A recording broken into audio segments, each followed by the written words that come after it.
देश के लिए कुछ कर गुजरने का जज्बा क्या होता है, इसकी शिक्षा इन युवा कश्मीरियों को उन वीर सपूतों से मिलती है जो भीषण गर्मी, बारिश और ठंड में भी सीना तान कर खड़े रहते हैं।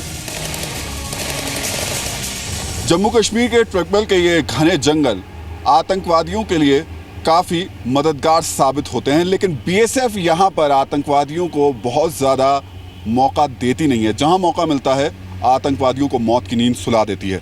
नेगी साहब है मेरे साथ यहाँ पर, कंपनी कमांडर। नेगी साहब, टेरेन बहुत ज़्यादा खतरनाक है ये, एक तरफ आतंकवादी और दूसरी तरफ जंगली जानवर। क्या क्या और चुनौती है आपके सामने? हमारे सामने सबसे बड़ी चुनौती जो है वो है टेरेन, टफ टेरेन, बहुत एडवर्स आपका क्लाइमेटिक कंडीशन जिसमें आपको एक्लिमेटाइज करना पड़ता है। उसके साथ साथ आपको आतंकवादियों की चुनौती बार बार मिलती रहती है। हमें मौसम से भी लड़ना है और हमें उग्रवादियों से भी लड़ना है। और आतंकवादियों के साथ आपको जो जंगली जानवर हैं वो भी जंगली जानवर यहाँ पर भालू और चीता ये काफ़ी यहाँ पर पाए जाते हैं और अक्सर जो है कि नुकसान पहुँचाते हैं, तो वो भी एक चुनौती है।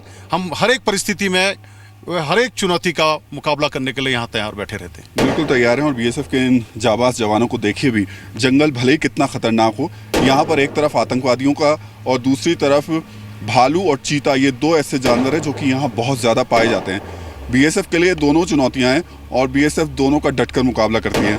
हालांकि एक तरफ भालू और चीता हैं, वो जानवर हैं, और दूसरी तरफ आतंकवादी, उन्हें इंसान नहीं कहा जा सकता, वो जानवर से भी नीचे ही होंगे। लेकिन उस सब के बावजूद जानवरों से बहुत प्यार से बीएसएफ डील करती है और आतंकवादियों को कोई मौका नहीं देती है, जानवरों से भी बदतर मौत देती है। इनकी सुरक्षा को ध्यान में रखते हुए हमने इनके चेहरों को तिरंगे से ढक दिया है, लेकिन इनके दिल में भारत के लिए जो जगह है वो कोई भी अलगाववादी, पत्थरबाज या पाखंडी पत्रकार लाख कोशिशों के बावजूद कम नहीं कर सकता। ये वो युवा कश्मीरी चेहरे हैं जो आगे चलकर लद्दाख से लेकर सियाचिन की गला देने वाली पहाड़ियों पर दुश्मनों की आंखों में आंखें डालकर बात करेंगे। इसकी प्रेरणा भी इन्हें देश के वीर सपूतों से ही मिलती है।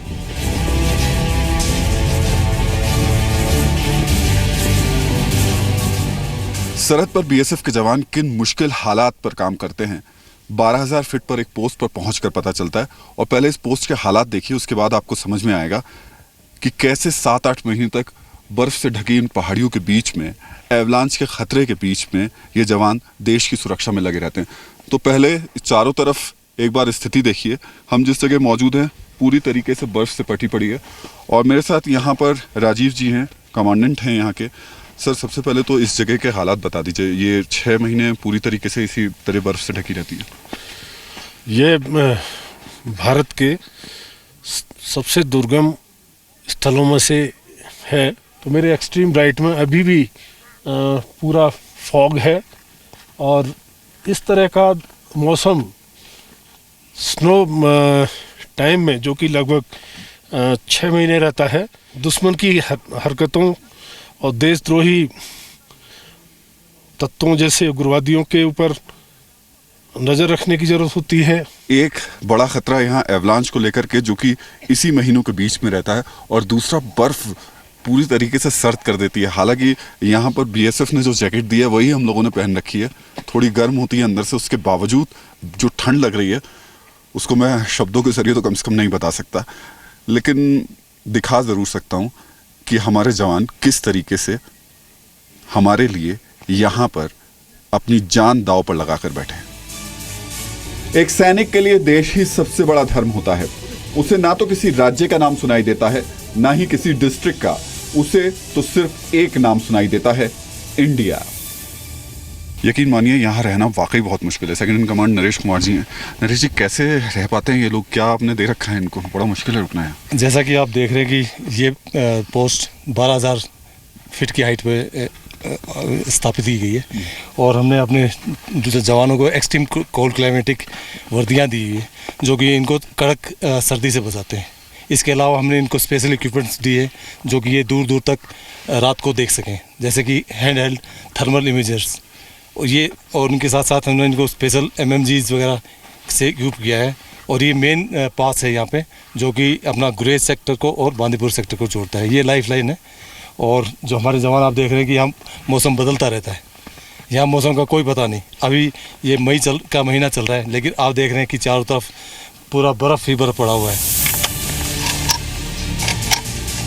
बीएसएफ हो या सेना के जवान हो, कश्मीर घाटी में इनकी मौजूदगी उन सच्चे देशभक्त कश्मीरियों के लिए किसी संजीवनी बूटी से कम नहीं है जिनका एजेंडा भारत माता की सेवा करना है।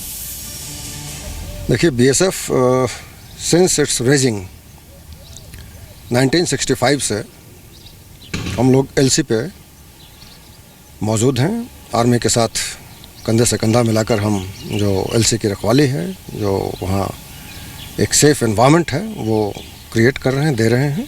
और हम लोगों ने में ये थीम रखा कि bye gaining the people the kingdom is gained.